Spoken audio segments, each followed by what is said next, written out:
नमस्कार मित्रांनो, मी श्याम सर आपल्या सगळ्यांचं ज्ञानयुग वर्ल्ड या यूट्यूब चॅनलमध्ये मी सहर्ष स्वागत करतो। मित्रांनो, या यूट्यूब चॅनलच्या माध्यमातून आपण शेअर मार्केट या कन्सेप्टबद्दल एक जनजागृती सुरू केलेली आहे।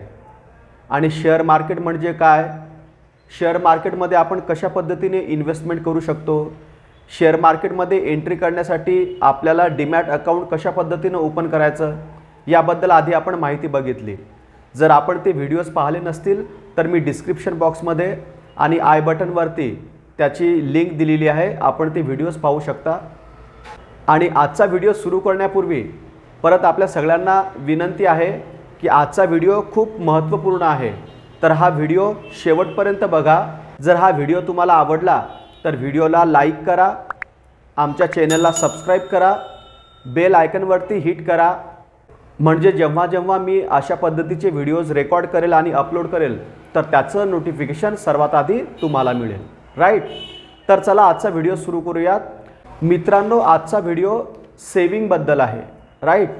जसं आपण मागच्या व्हिडिओमध्ये पाहिलं की आपल्याला जर शेअर मार्केटमध्ये एंट्री करायची असेल तर त्या ठिकाणी आपल्याला पैसे गुंतवावे लागतील आणि हे पैसे आपण कशा पद्धतीने मॅनेज करायचे किंवा आपला जो पगार आहे किंवा आपली जी सॅलरी आहे या सॅलरीमधून कशा पद्धतीने आपल्याला ही फायनान्शियल प्लॅनिंग करायची आहे या संदर्भात आहे, राईट। तर बघा मित्रांनो, आपण आतापासून आपली फायनान्शियल प्लॅनिंग प्रॉपर पद्धतीने जर सुरू केली तर भविष्यामध्ये आपल्याला ज्या काही आर्थिक समस्या येतील त्या आर्थिक समस्या आपण प्रॉपर पद्धतीने सॉल्व करू शकतो। मग आपल्याला ही जी फायनान्शियल प्लॅनिंग आहे ही कशा पद्धतीने करायची तर त्या संदर्भातला हा व्हिडिओ आहे। तर बघा, एक रूल आहे, राईट। आता जो रूल आहे त्या रूलबद्दल आपण इथे डिस्कस करणार आहोत आणि त्या रूलला म्हटलं जाते 50-30-20 रूल। आता हा 50-30-20 हा रूल कोणता आहे तो आपण लक्षात घेऊयात, कारण आपल्याला जर प्रॉपर पद्धतीची फायनान्शियल प्लॅनिंग करायची असेल तर आपल्याला हा रूल माहिती पाहिजे। हा रूल फक्त माहीत असून चालणार नाही, तर या रूलचा आपण प्रॉपर पद्धतीनं इम्प्लिमेंटसुद्धा करायचं आहे। तर 50-30-20 हा रूल कोणता आहे तर तो आपण समजून घेऊयात। तर बघा मित्रांनो, आपण जे सेविंग म्हणतो किंवा बचत म्हणतो तर भरपूर लोक कशा पद्धतीने सेविंग करतात किंवा कशा पद्धतीने ते बचत करतात ते आपण समजूया। प्रत्येक व्यक्ती किंवा जास्तीत जास्त व्यक्ती कशा पद्धतीने सेविंग करतात किंवा कशा पद्धतीने बचत करतात ते आपण समजूयात। समजा प्रत्येक व्यक्तीला काम केल्यानंतर जो मोबदला मिळतो, जो पगार मिळतो, तर मिळालेला पगार त्यातून जो आपला महिन्याला जो खर्च होतो तो खर्च जर आपण काढून टाकला तर जी उरलेली रक्कम आहे त्याला आपण बचत म्हणतो, राईट। तर जनरली सर्वांचा हाच रूल आहे की आलेला पगार त्यातून जो आपला खर्च झालेला आहे आणि जर रक्कम उरली तर बचत होते आणि ही रक्कम जर उरली नाही तर बचत होत नाही। फॉर एक्झाम्पल, एका कुटुंबाला 15,000 रुपये पगार आहे, जर त्यांनी 12,000 रुपये खर्च झाला त्यांचा मंथली तर त्यांची बचत किती झाली, 3,000 रुपये, राईट। पण एखाद्या वेळेस असंही होऊ शकते की 15,000 ज्या व्यक्तीला पगार आहे एखाद्या महिन्याला त्या व्यक्तीचा पूर्ण 15,000 रुपये जो आहे तो खर्च होऊ शकतो, म्हणजे या महिन्यामध्ये त्याची बचत काहीच होणार नाही। तर बघा मित्रांनो, हा जो रूल बघितला आपण हाच एक कॉमन रूल आहे आणि मॅक्झिमम लोक हाच रूल फॉलो करतात, पण आपल्याला या रूलमध्ये थोडाफार बदल करायचा आहे। आता तो बदल आपण कशा पद्धतीने करणार तर बघा, जो आपल्याला पगार मिळणार, राईट, तर मिळालेल्या पगारातून सर्वात आधी आपण 20% रक्कम आधीच बाजूला काढायची आणि उरलेली ही जे 80% रक्कम आहे या 80% रक्कममध्येच आपल्याला पूर्ण महिन्याचा खर्च प्रॉपर पद्धतीने मॅनेज करायचा आहे। जर आपण जुनाच रूल फॉलो केला तर काय होईल की एखाद्या महिन्यामध्ये जर आपला खर्च जास्त झाला तर आपली बचत होणार नाही, पण बचत जर प्रॉपर पद्धतीने करायची असेल तर आपल्याला आधीच बचत जी आहे 20% ते आधीच आपल्याला बाजूला काढून ठेवायची आहे आणि उरलेली जी 80% अमाऊंट आहे या 80% अमाऊंटमधूनच आपल्याला महिन्याचा पूर्ण खर्च करायचा आहे। जर या पद्धतीने आपण बचत करायला लागलो, सेविंग करायला लागलो तर प्रत्येक महिन्याला आपण इझिली 20% जे आहे अमाऊंट ती आपण बचत करू शकतो। आणि जसं मी सांगितलं की जर आपल्याला इन्व्हेस्टमेंट करायची असेल तर इन्व्हेस्टमेंट करण्याआधी आपली बचत होणं आवश्यक आहे। जर बचतच होत नसेल जर सेविंगच होत नसेल तर आपण इन्व्हेस्टमेंट करू शकणार नाही. आणि बचत आणि इन्व्हेस्टमेंट म्हणजे सेविंग आणि इन्व्हेस्टमेंट ह्या वेगवेगळ्या कन्सेप्ट आहे.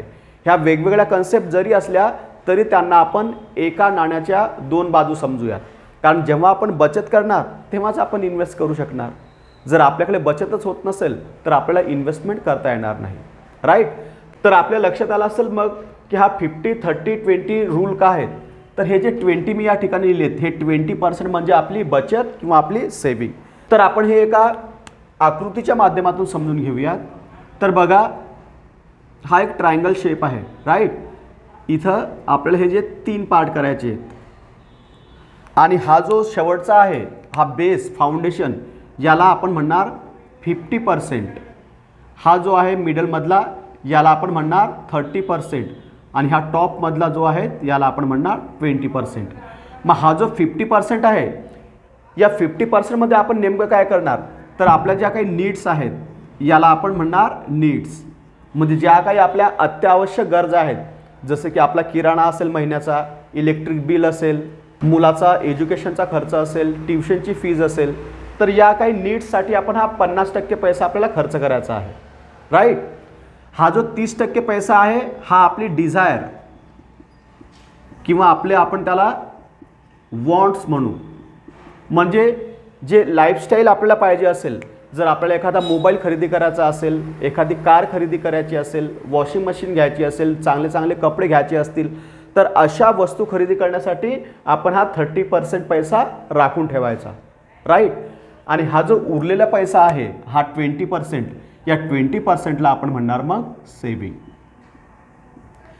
तर फॉर्म्युला 50% पैसा आपल्याला आपल्या नीड्सवरती खर्च करायचा आहे, 30% पैसा आपण आपल्या डिझायर किंवा वॉन्ट्सवरती आपण खर्च करणार आणि हा जो 20% पैसा आहे हा आपण बचत करणार किंवा हा पैसा आपण सेविंग करणार. राईट. तर बघा मित्रांनो हा जो रूल आहे हा रूल प्रॉपर पद्धतीने समजून घेण्यासाठी आपण एका उदाहरणाच्या माध्यमातून याला समजून घेऊयात. समजा एखादा एम्प्लॉई आहे, त्या एम्प्लॉईला जो पगार आहे तो प्रत्येक महिन्याला 1 लाख रुपये पगार आहे. आता प्रत्येकाची जी सॅलरी आहे ती वेगवेगळी आहे, पण आपण उदाहरणासाठी 1 लाख रुपये कन्सिडर करूयात.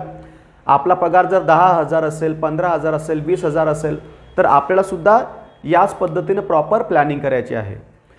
तर एखादा एम्प्लॉई आहे, त्या एम्प्लॉईला जे मंथली सॅलरी आहे ती किती आहेत 1 लाख रुपये. राईट.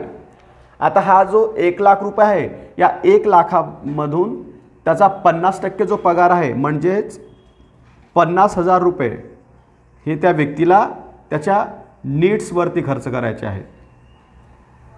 त्यानंतर जे 30% अमाऊंट म्हणजेच 30,000 जी अमाऊंट आहे ही तो त्याच्या वॉन्ट्स किंवा डिझायरवरती खर्च करणार. राईट. आणि उरलेली जी रक्कम आहे 20,000 रुपये दॅट इज तर ही तो करणार सेविंग. आणि ही जी सेविंग केलेली जी रक्कम आहे तर ही कोणत्या ठिकाणी आपल्याला इन्व्हेस्टमेंट करायची तर त्याचा एक प्लॅटफॉर्म मी तुम्हाला सांगितलेलाच आहे की stock market is one of the best investment. जर आपल्याला चांगल्या पद्धतीचे रिटर्न्स घ्यायचे असतील तर share market is one of the best way to earn maximum returns. Right. तर शेअर मार्केटमध्ये सुद्धा आपण कशा पद्धतीने प्रॉपर इन्व्हेस्टमेंट करायची त्याबद्दल आपण व्हिडिओ बनवणार आहोतच, पण इन्व्हेस्टमेंट करण्यापूर्वी आधी आपल्याला सेविंग करणं शिकावं लागेल. कारण ज्यावेळेस आपण सेविंग करणं शिकू त्यानंतरच आपण इन्व्हेस्टमेंट करू. आणि ही इन्व्हेस्टमेंट प्रॉपर पद्धतीने आपण कशा पद्धतीने करणार शेअर मार्केटमध्ये तर ते आपण पुढच्या व्हिडिओमध्ये पाहणार आहोतच. आजच्या व्हिडिओमध्ये आपण एवढंच कव्हर करूयात. बाकीची जी माहिती आहे ती आपण पुढच्या व्हिडिओमध्ये कव्हर करूयात. आणि हा व्हिडिओ जर खरोखर तुम्हाला आवडला असेल तर आमच्या व्हिडिओला लाईक करा, चॅनलला सबस्क्राईब करा आणि हा व्हिडिओ जास्तीत जास्त लोकांपर्यंत शेअर करायला सुद्धा विसरू नका. कारण आपल्याला शेअर मार्केटचा अवेअरनेस मॅक्झिमम लोकांपर्यंत पोहोचवायचा आहे. तर आजच्या व्हिडिओमध्ये एवढंच. बाकीची माहिती आपण पुढच्या व्हिडिओमध्ये कव्हर करूयात. तोपर्यंत आपण इथे थांबूयात. धन्यवाद.